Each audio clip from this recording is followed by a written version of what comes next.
Hello, good evening. So it is funny that the pastor every night introduce myself as being having a father of one child. Now today was different; it was a daughter. Okay, but a husband to one wife. And every time he says this, I remember a conversation I had some years ago when I had my own company. I had a supplier in Pakistan. Okay. So we used to talk a lot. He used to tell me how it was to live in Pakistan, how were their traditions. I would speak about Portugal, our traditions, and we will share our successes in our companies, how things were going. So one time I was speaking to him and saying how I managed to do a good deal. Okay, things were going very well. So he had a proposition for me. Ruben, since you have this new deal, you are earning more money, I think it's time for you to have a second wife. So every time the pastor says that, I remember that suggestion. In his culture, it was like that. So he was telling me, it's time, Ruben, to have a second wife. And no, one wife is perfect for me. Yes. So today we are going to speak about Bitcoin and the final events. This is a strange subject to speak, okay? But I'm going to tell you that this is the culmination of several things I studied that all came together for this presentation. But before we actually speak about Bitcoin, I wanted to share with you a small summary, what we have seen so far, and also something I believe it is important for us to understand.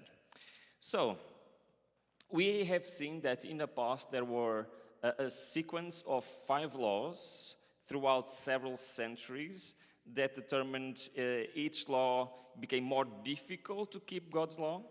And we are seeing that it seems that in the future it's going to be the same. So far, we have seen 2 laws, right? We have seen the first law, that it is a law that is a Sunday rest law. And we not only saw where this law is in Revelation 13:14, we also saw which arguments are being used that will convince the world to accept this law. Do you remember the arguments still? I'm going to ask you every single day about this. So the arguments are, it's there, right? Moral and scientific. Okay, correct. We saw also that this law will not affect the Christians that keep God's commandments. But there will be a second law, then that law, it's totally different. So a second law is mandatory, as in the past, mandatory to work on Saturday. And we also saw that we need a new argument, and that new argument is a financial argument. But, I think in the second night we were here together, we were trying to identify who is the earthly power that will instate these laws. And we saw through Ezekiel 21 and also Revelation 17 that power is the United States of America. But, if I didn't know the prophecies at all, and someone came to me and said, that the United States of America will make these laws and everyone will copy, these laws will be a restriction of religious liberty. Do you know what I would think about it? It is impossible. You know why? Because United States are the front runners of what? Liberty.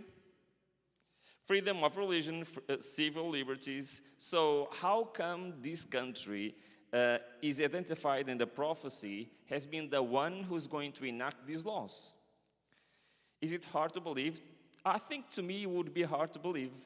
But who says this forgets the history of the United States of America. Do you know why? I'm going to show you a picture. This is a picture of 1888. This was the General Conference of SDA Church in 1888. It is a very famous General Conference. I think it's the most famous one.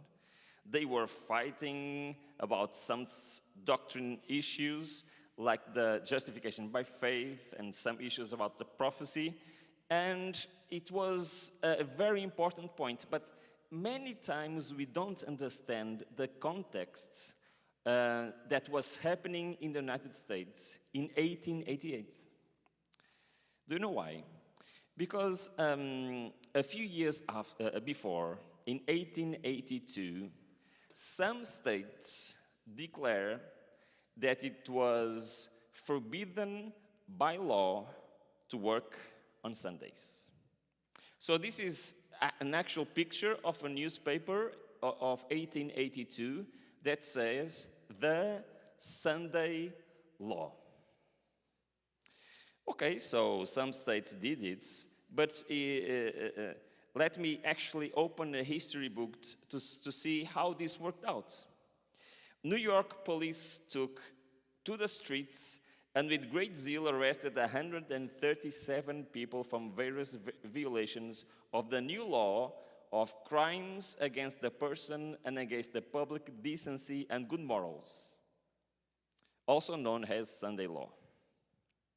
So some states stated it introduced Sunday laws with what grounds? What was the justification? It was what? Good, for good, morals. Does this resonate with something we have studied so far? Which are the two main arguments for the Sunday law in the future, which is, one of them is what?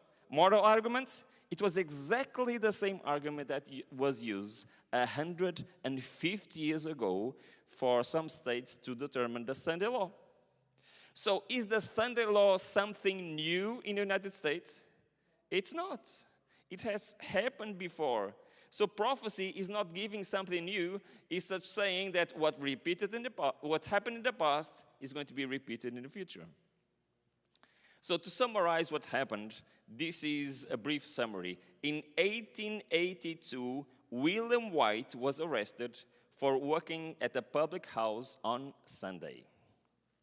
Did you know about this? In 1885, several Adventists were arrested in Arkansas. So not all in Seventh-day Adventists, okay? Also Jews were arrested.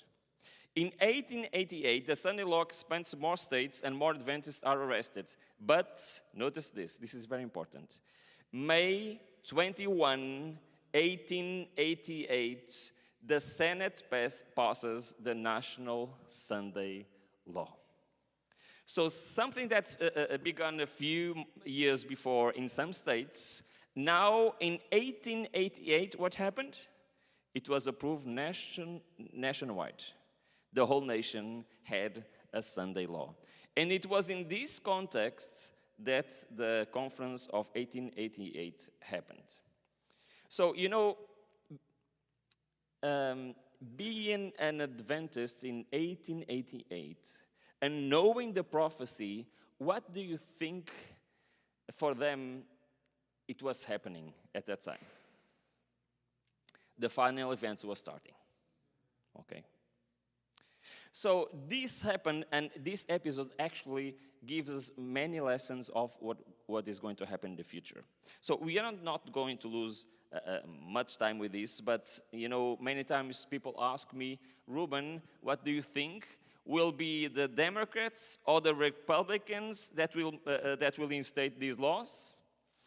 You know, this is a very interesting question. I don't have an answer, but I can look what happened in the past and learn something important. Okay? So, this was the president in 1888, Stephen Grover Cleveland.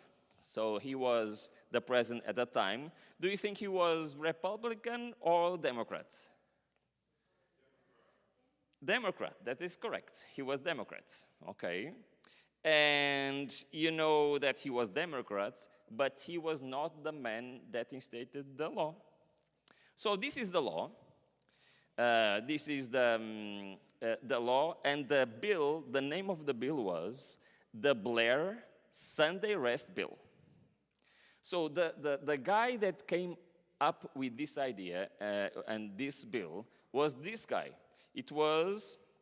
His name was Henry Williams Blair, and he was a United States Representative Senator of New Hampshire. So do you think he was a Democrat or a Republican? Republican? Wow, you are well informed. Yes, he was a Republican. Okay. So what was his idea when he proposed the Sunday law? So his idea was like this. His record on Congress, this is the New York Times speaking about him in 1879. His record in Congress, both as an advocate of radical Republican principles and of all genuine moral reforms. So let's stop here. What was his focus? Morality. And these were the grounds for the Sunday law. He was particularly interested in temperance reform, he's highly spoken of. He also recommended as an able, honest, and encouraged man, a faithful soldier in a war of rebellion, and a faithful member of the National House. So, I don't know if you noticed what happened here in 1888. We had a Democrat president and a Republican bill that passed. What does this mean? When we have a bill from one party and the government of another party, for that bill to pass, what must happen? Yes, both of parties have to agree. And I find this fascinating. You know why? Because which are the two arguments that are going to be used for the Sunday law in the future? Moral and scientific, climate change, right? Okay. Have you noticed that one argument is for the left and one argument is for the right? So what do you think will happen in the future? Both parties will agree with these laws. So it doesn't matter if the president is Republican or if the president is Democrat, it doesn't matter. This will be a law that will be agreed on both parties, like it was in the past. That's why we have these two arguments. So going back to the history of our first night, in the past we had 5 different laws that came in succession. We have seen that at least the two first laws will also happen in the future. Correct? Okay, so let's go on. What will happen in the future? Revelation 13, 16, and 17 speaks about another law. And it says, also in case, also it causes all, both small and great, both rich and poor, both free and slave, to be marked on the right hand and on the forehead, so that no one can buy or sell unless he has the mark, that is, the name of the beast or the number of his name. So, do you remember that in the past we saw that there was a law that stated that who didn't agree with the previous laws wouldn't be able to buy or sell? Well, isn't Revelation saying exactly the same thing about the future? In the future, you cannot buy, you cannot sell. So, like in the past, there will be a third law that will prevent someone of buying or selling if he doesn't agree with the previous laws. This means total control on the population. This means that the people of God have to be what? Self-sufficient. So do you remember why the first law has no consequences but is a sign? It is the last opportunity. Prepare yourselves, because this is going to happen. So now, you tell me, what does it mean not to be able to buy or sell? You can't eat. It's not preventing you from eating. It's just preventing you from buying or selling. But you cannot buy food. Yes, that is correct. You cannot go to the supermarket. That's what you mean, right? So what else? You cannot buy gasoline, okay, more. So notice, if you cannot buy or you cannot sell, you cannot have products, but you cannot also have services, okay? So, for example, can you go to the pharmacy? No. So maybe it's a good idea to know some natural treatments, no? Maybe it's a good idea. So if you cannot buy or sell, can you have your own, can you have electricity from the government? Can you have water from the government? So actually what the Bible is saying is for a period of time in the future, in the middle of the Sunday laws, the final events, the people of God have to be self-sufficient. But you know, I know this prophecy for many years, but I always struggled with this prophecy. Can I tell you why? Look, I always struggle with this prophecy, and I'm going to give you an example. Imagine I have $10 in my pocket, okay? I have a bill here. Does the government know I have this bill in my pocket? No. If I come to someone's house or if I met someone and I give that person that bill, and in exchange for a basket of oranges, does the government know? So, you know, in my mind, I was like, how is this possible? How can the government determine what I buy and what I sell if he doesn't know the money I have in my pocket or what I can do with that money? Is this an interesting question or not? You know why? Because our money has one simple characteristic that is very important, that money is anonymous. Okay? This is why when someone wants to do some business that it is illegal, how is that business conducted? Cash.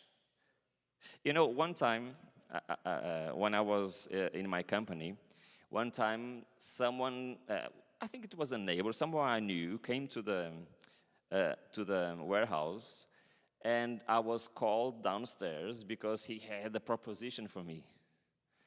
So someone wanted to buy a computer. He was my friend, so he was saying to me, Ruben, can you please sell me the computer without invoice?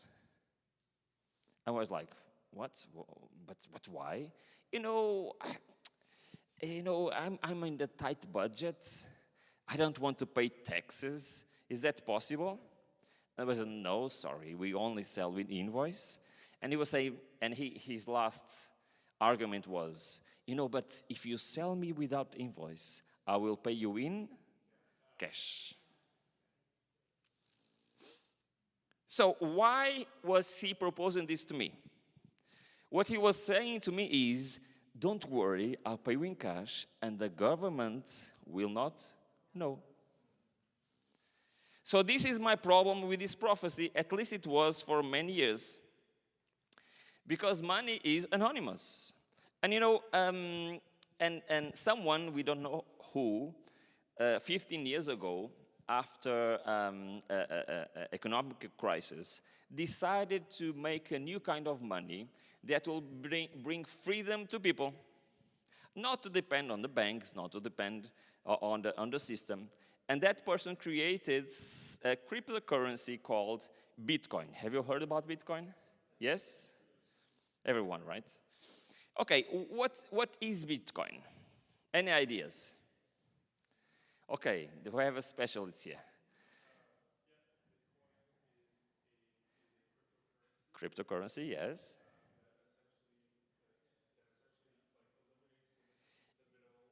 Eliminates the middleman, correct? It's a peer-to-peer. So you don't depend on the third party, a bank, right? Okay, this is very interesting. This is the summary of some of the characteristics of Bitcoin. So it's decentralized, so no one controls it. So it's secure. It's pseudo-anonymous. It's scarce and has a limited supply, can be divided in small fractions. It is global and allows fast transactions, has low fees, is open access, is transparent, and gives people financial independence. Okay, so let's read a very basic definition of Bitcoin. So Bitcoin is a decentralized open source cryptocurrency for peer-to-peer financial transactions without intermediaries, exactly as you were saying. It is considered the world's first decentralized digital currency, constituted an alternative economic system. Financial transactions without intermediaries are verified for all network users, being recorded in a type of distributed database called blockchain, okay? So basically, Bitcoin is a database, okay? Do you know what a database is, right? It is a database, but it's a different database. It's a distributed database. And that technology that moves Bitcoin, it's called blockchain. Have you heard about blockchain? Okay, not so many, okay. So what is interesting for us is to understand not what Bitcoin is, but what a blockchain is, okay? Are you ready? Okay, this is, I learned how to program when I was 10 years old. So my life was always connected with computers. I went to study computer engineering. Programming for me was like natural. It was more natural than actual language, okay, because I'm dyslexic. For me, computer language was much more easier than natural language. So, when I studied computer engineering, I studied every single type of programming language. Okay, there are several different types. But something that we always wanted to build was something very, very interesting that blockchain accomplished. Let's read. Blockchain is seen as Bitcoin's primary technological innovation, since it serves as proof of all transactions on the network.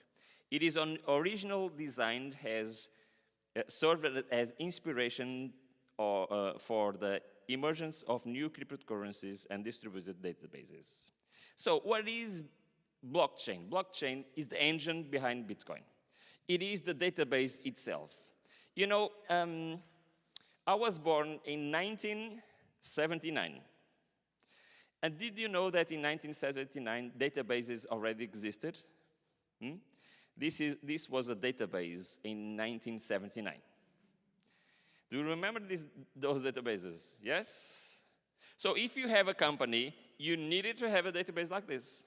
This was a file. This was a document. So the names you use in computers today comes from here. So imagine you go to you went to a company in the 80s, and the employee on the company had to see your, how do I say, your client's file, your records. What did he have to do? He'll ask your name, okay, Ruben. He'll go to the file to see the drawer that has an R, open the file and search for my name and pick up the file with my name, okay? This was a database, right? And if I wanted to buy something, he would write there what I have bought, and it had my balance there, everything. This was a database in a few decades ago. So I have a few questions for you, okay? Was this database safe? No, not very safe, right?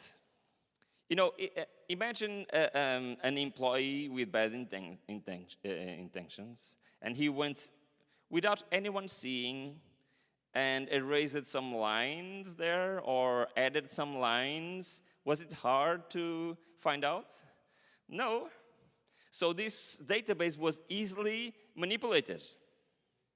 And if something happened, for example, a fire or I don't know, too much water, what would happen to this database?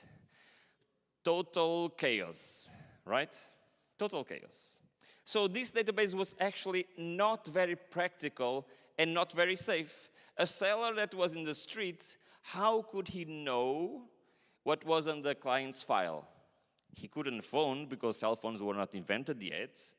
And he had to drive all the way to the headquarters and see the file for himself. So was this practical? No. I'm glad they invented computers, right? So when they invented computers, this is a database now. So almost all companies, even small businesses, have their database somewhere, stored somewhere in a server. Is this better or worse? What do you think? Better? What's the advantages? It's more secure, correct. More. Is it faster? Faster. Is more practical.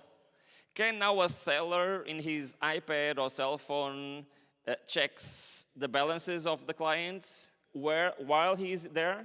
Yes. Is it easier to do business like this with these databases? Yeah. And it's safer, right? But is this 100% safe? You know, one time I arrived to my company and something strange was happening.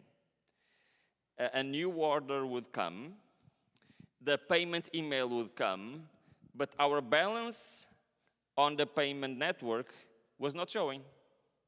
Like, whoa, what's happening? So I immediately started digging and seeing what happened. And what happened was, some guy in Argentina has hacked the server and rerouted the payments to his account. So he was receiving the payments of my orders. So is this 100% safe? No, it's not. Even the guy that maintains them can actually have access to the data. Or, in the worst case scenario, if too much fire or water, these can also be lost. You know, so when I studied computer engineering, we had a dream as programmers, we had a dream. And the dream was to have a different kind of database. We, in our utopia, called it distributed database. So what was the idea of the programmers? Imagine if you could build a database that is distributed on the network. Okay? So if one of them is compromised, if there is a fire or water or someone is hacking, there would be no problem because of what? Because the correct data will be where? In all the others. So do you understand the difference between a normal database and a distributed database? So it's the same information is in several different locations. If one is compromised, there is not a problem. You know, but when I studied this, my teachers told me, this is our dream, but this is impossible to achieve. Because we cannot grant that the information is exactly the same in all the nodes, okay? There was no solution for this for many years. This is what they would like to do, but it was impossible to be done until someone invented Bitcoin. Bitcoin was the first distributed database. Okay, do you understand? So what happened was, for the first time, someone had been able to find out a way to create a database that could be distributed in several places and will have exactly the same information everywhere. And you know what? Cannot be corrupted, cannot be changed. Once the information gets there, it's impossible to change.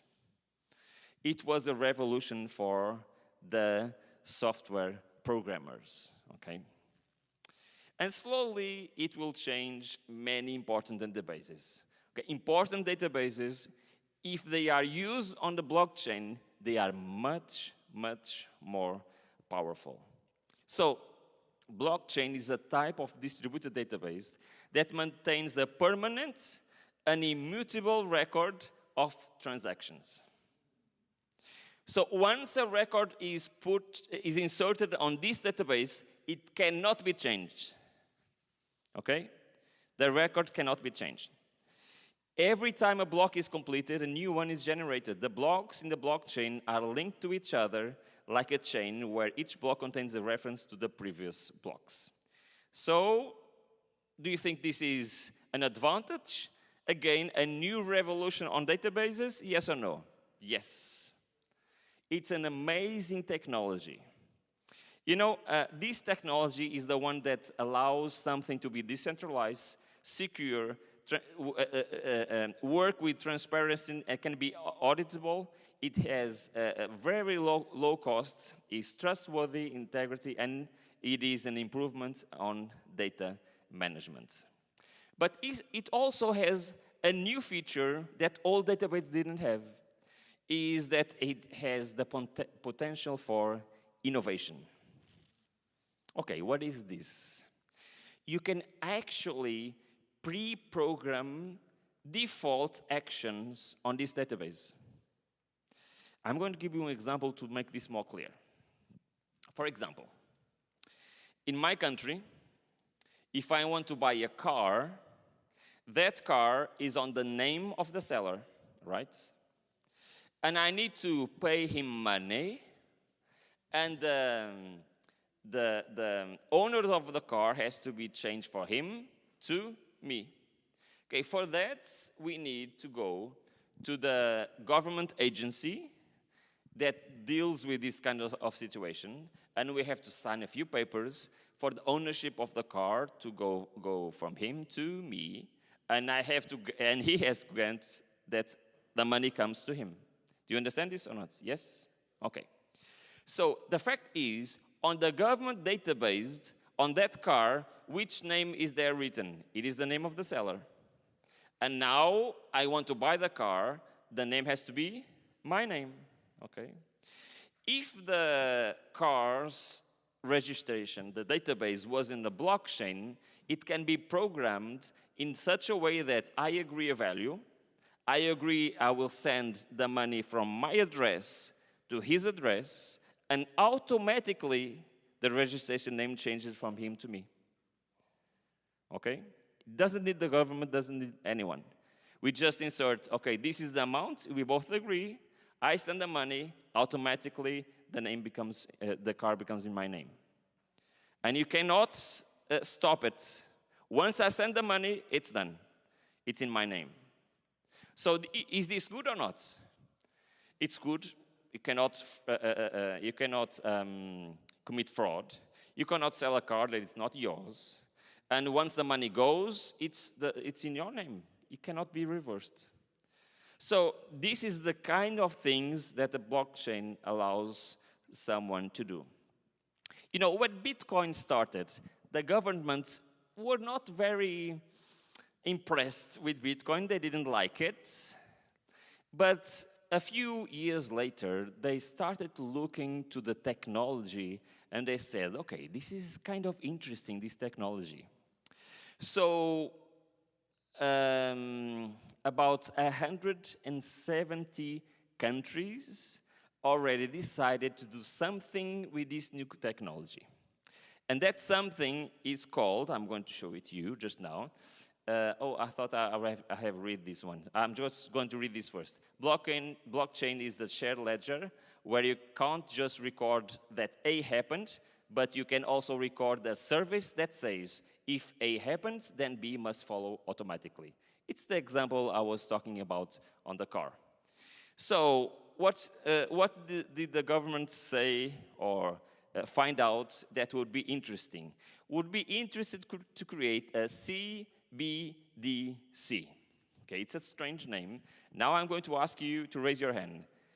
Who has heard about CBDCs? Okay, 5. Okay, not bad. I have asked this question, I had 0 answers. So CBDC. You know, CBDC, it's very easy. is a central bank digital currency.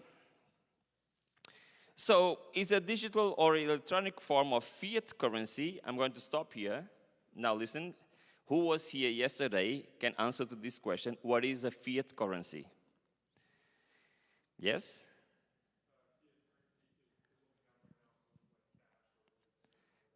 Yes.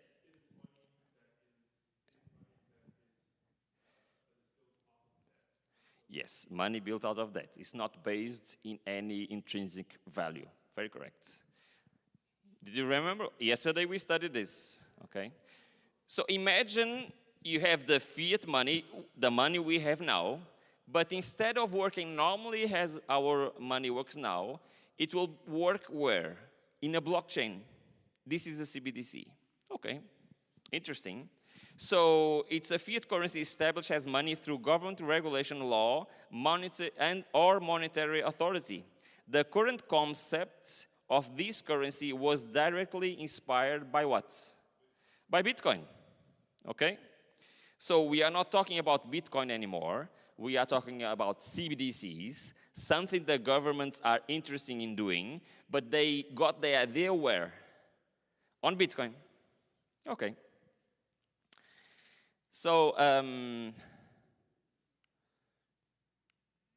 my clicker is struggling here. Yeah. The main difference between CBDCs and virtual currencies is their issuance. Cryptocurrencies are typically neither issued nor controlled by a government. They are decentralized. Obviously, central bank digital currencies are centralized within the country's central bank, as the name suggests. So instead of this blockchain is decentralized, owned by no one, this is a blockchain that is controlled by whom? The central bank, okay? They can issue, they can control it, they can regulate it. And this is the map of the countries that are already implementing CBDCs, okay? Some countries are already in usage. For example, in Europe, it's already completed and will be in use very shortly. In the United States also, okay? In Canada also. So this represents over 90% of world GDP, these countries. For example, if you go to the website of the European Central Bank, there is a complete page dedicated to the digital euro. For example, the president of the European Central Bank says the following: a digital euro would give us a means of payment that is independent of non-European parties and that would also form a reliable backup in crisis situation. This is just not a technical project, it is a political statement concerning the sovereignty of Europe.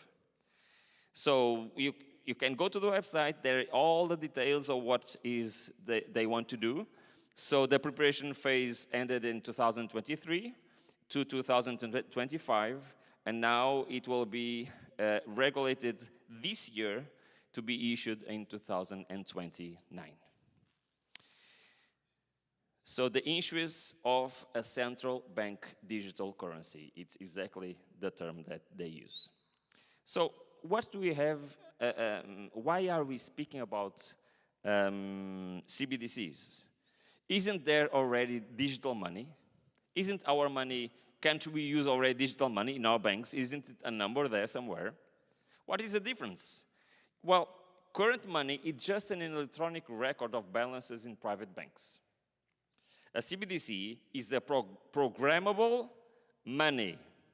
It features automatic rules called smart contracts that allow the central bank to control who can hold the money and what products it can be spent on. Interesting, isn't it? It's very interesting. So this is kind of a new kind of money, but is this a good idea or not? Do you remember the characteristics of the blockchain? It cannot be what? It cannot be reversed. It's immutable. So try to imagine this with money. It is money, it cannot steal. It is money, you cannot commit crimes with it. It is money, you cannot commit fraud to anyone. It is money, it cannot be used to skip taxes, because the taxes can even be programmed and paid automatically. It is perfect money. I cannot steal. It's completely safe and immutable. Isn't this perfect money? It is perfect money, but has one thing, just one slight detail. This money is not anonymous. It's the only difference. It's not anonymous. Okay, but so what? I don't mind that my money is not anonymous, as long as it's safer. I think this is what many people think. But let's see, I'm going to show you a few experts on the matter, some that support this idea, some that don't support this idea.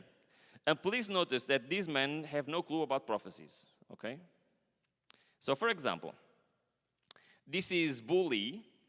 Bully is the deputy manager director of IFM, International Monetary Fund. He's a very important guy in this matter, and he's a supporter of CBDCs. Well, you know, all major organizations are supporters of the CBDCs, okay? And notice what he says. He says, CBDC can allow government agencies and private sectors players to program, to create smart contracts, to allow targeted policy functions, for example, welfare payments, school coupons, food stamps. By programming CBDCs, that money can be precisely targeted for what kind of people can hold and what kind of use this money can be established, for example, for food. He's saying, this is a good idea. We can give food stamps, and that money can only be used to buy food. If you try to buy something else, it doesn't work. Okay? He's saying, this is an excellent idea. We can give support, for example, to someone that is poor, and you can guarantee that that person is not going to buy alcohol or tobacco, but he's actually going to buy what? Food. Okay, it's a good concept. He likes this concept. Then I want to present to you this famous American economist, Eswar Shankar Prasad. I'm not going to read he's a university teacher. And this is what he says. The benefit of digital money is programmability.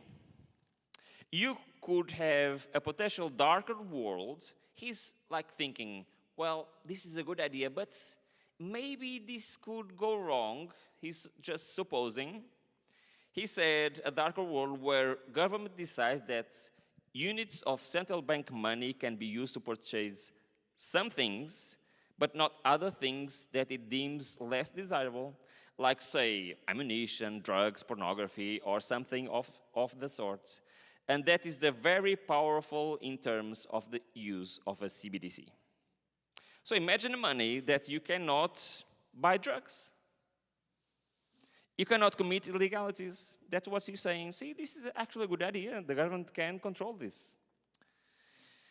And then this guy, he's one of the biggest experts in money in the world. He has written many books. And it's Richard Werner. He's also a university teacher. And he has written a lot about CBDCs. And in an interview to Fortune, he said this. Pay attention. However, the further concentration of power in the hands of central banks is not the only danger posed by CBDCs. The biggest attraction for central planners is that they facilitate programmability. In other words, control over how an individual is allowed to use that currency. CBDCs are not a solution to any problem, but the latest goal in a decade-long struggle by the central planners for maximum power. at the unnecessary cost of crisis, inflation, economic displacement, and unemployment. He knows that people will only accept this 100% if there is a big crisis, if there is a big thing. Have we studied this yesterday or not? Will there be a big crisis or not? Yes. So he's saying, no, this is too dangerous. It's too much power in the hands of the government. You know that there is a bank, this is the most powerful bank in the world that nobody knows. This is the International Bank of Settlements. This is actually in Switzerland, the headquarters. And this bank serves as, I'm going to read it, while a central bank acts as a regulatory agency of monetary policy at the national level, the BIS positions itself as the global coordinator forum that established the operational guidelines for these institutions. So this bank is the central bank of the central banks. It's the one that decides how the central banks works in each country. So is it important or not? Yes, it's very important. And the president of this bank is a supporter or not of the CBDCs. What do you think? A supporter, of course. A central planner, as the other calls them. And notice what he says. So this is Augustin Carstens. He's the general manager of the BIS Bank since 2017. And notice what he said in an interview. He said, "We have a problem." Remember the example I gave you, the money I have in my pockets? You know, to him, this is a huge problem. We don't know who is using a $100 bill today. And we don't know who is using a 1,000 pesos bill today. So what is his problem? The guy that is the president of the central bank of the central banks, he's saying, we have a problem. Money is anonymous. We don't know who's using the money. We cannot control those people. The key difference with the CBDC is the central bank will have absolute control on the rules and regulations that will determine the use of that expression of central bank liability. And also, we will have the technology to enforce that. I find this very interesting. You know why? Because this kind of solves the problem I had with this prophecy. Because, you know, I never understood how the government is going to be able to monitor or know the money I have in my pockets. And, you know, for them, this is also a problem. They want to know. They want to control. Does the Bible say that they will be able to control or not? Yes. Spoiler alert, I do not know if this is the technology that's going to be used. Okay? Do you understand this? It's possible, but I don't know. Maybe it's another one, even better. But the main point we spent this last minute studying is this with one reason only. The technology that allows this prophecy to be fulfilled already exists. It didn't exist 20 years ago. It didn't exist 40 years ago. But today, it does exist. It was invented 15 years ago when someone, we don't know who, created Bitcoin. And Bitcoin here is not the issue, okay? It's a technology. That technology is being used by governments around the world to create a new type of money. Money in blockchain, the perfect money. It cannot be stolen. You cannot commit a crime. You know what? If you steal, do you know what will happen? The next second, everyone knows who has the money. The government knows everything with a blockchain. So this technology when I look to this technology and I look to the prophecy, do you know what is my conclusion? We live in a very special time in history. This was written 2,000 years ago. I never understood how come the government will prevent us to buy or sell. How come? How is this possible? But me as a programmer, seeing how blockchain works, it's amazing. It is really a revolution. But in the wrong hands, it's a terrifying revolution.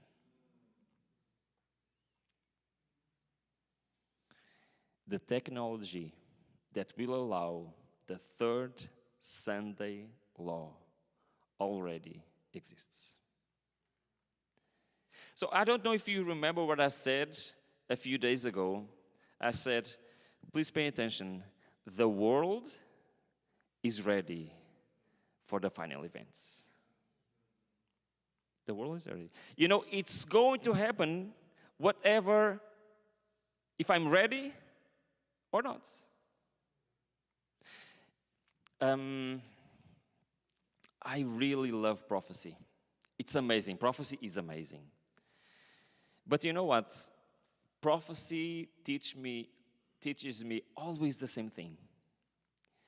If God says, even if I don't understand, it will happen. And you know what? When I studied Bitcoin for the first time, I was actually studying theology at that time. I was studying prophecy at that time in my degree. When I saw the technology, blockchain technology, when I saw prophecy, I said, it's amazing the time we are living in.